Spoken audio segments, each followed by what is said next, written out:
নমস্কার বন্ধুরা, জয়ের হেসেলে সকলকে স্বাগত। আজ আপনাদের সাথে শেয়ার করব বাঙালির অতি প্রিয় একটি রেসিপি, সহজ ও সুস্বাদু কেশর রসগোল্লা। নরম তুলতুলে স্পঞ্জি রসগোল্লা খেতে হবে দুর্দান্ত, দেখতে হবে ভালো, একেবারে দোকানের মতন। আসুন তাহলে শুরু করি ভিডিওটি।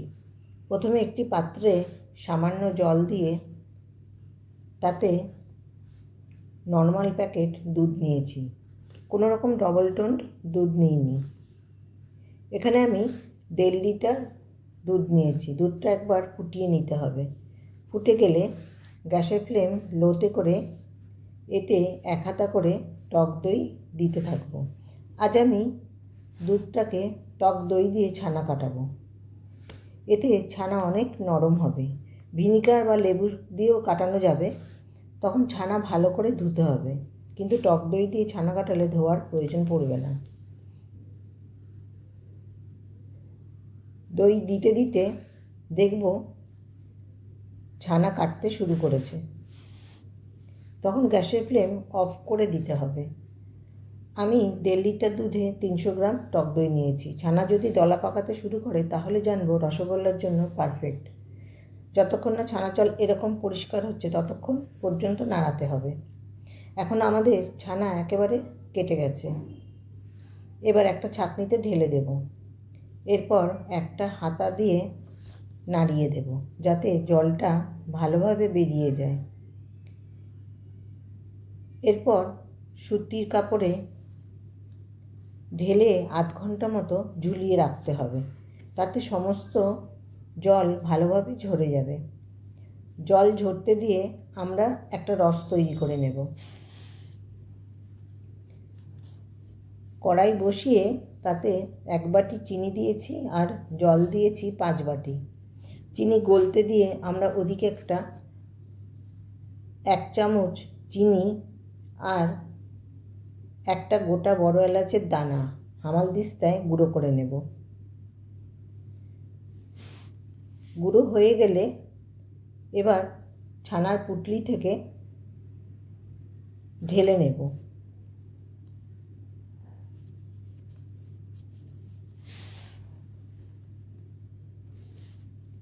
দই দেওয়ার ফলে ছানা অনেকটাই নরম হয়েছে আর ছানা ধোবার প্রয়োজন পড়েনি। এবার হাতের তালুর সাহায্যে এভাবে ম্যাশ করে নিতে হবে 6 থেকে 7 মিনিট। যত ভালো করে ম্যাশ করা হবে রসগোল্লা তত নরম হবে। 6 থেকে 7 মিনিট ম্যাশ করার পর এবার দিয়ে দেবো 1/2 চামচ মতো ঘি। যেহেতু আমি নর্মাল প্যাকেট দুধ নিয়েছি সেই জন্য ঘি দিলে ছানা অনেকটা ময়েশ্চার হবে। ঘি দিয়ে খুব ভালো করে মাখিয়ে নিতে হবে, এতে গন্ধটাও খুব সুন্দর হবে। তারপর দেব গুঁড়ো করা চিনি আর এলাচ, একসাথে যে গুঁড়ো করেছিলাম সেটা দিয়ে দিলাম, আর দিলাম কেশর। এবার ভালোভাবে মাখিয়ে নিতে হবে 7 থেকে 8 মিনিট। এলাচ আর কেশর দেওয়ার ফলে খেতেও ভালো হবে আর দেখতেও সুন্দর লাগবে। এবার ছানা মন্ড করে নেব একটা। খুব ভালোভাবে আমার ছানাটা ম্যাশ হয়ে গেছে। এবার মন্ড থেকে ছোট ছোট লেচি কেটে নিতে হবে। আপনারা আপনাদের পছন্দ মতো সাইজ করে নেবেন। এবারে এই লেচিগুলো বলের আকার দিতে হবে।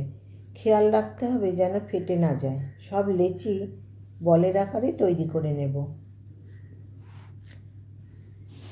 এবার চিনির রসে 1 চামচ দুধ দিলাম, নাড়িয়ে নিয়ে ফুটতে দেব হাই ফ্লেমে।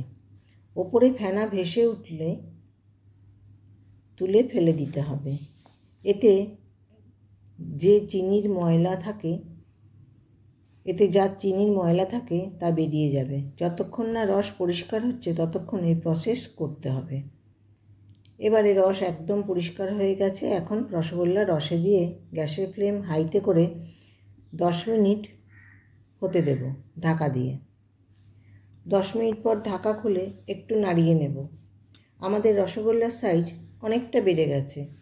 এবার গ্যাসের ফ্লেম মিডিয়ামে রেখে আরও 10 মিনিট ফুটতে দেবো ঢাকা দিয়ে। তারপর ঢাকা খুলে আবারও একটু নাড়িয়ে গ্যাস বন্ধ করে দেব। এরপর আরও 10 মিনিট রেখে দেব। তারপর গরম গরম সার্ভ করুন কেশর রসগোল্লা। একটা তুলে দেখাচ্ছি কতটা স্পঞ্জি হয়েছে। খেতে কিন্তু ভালো হয়েছিল।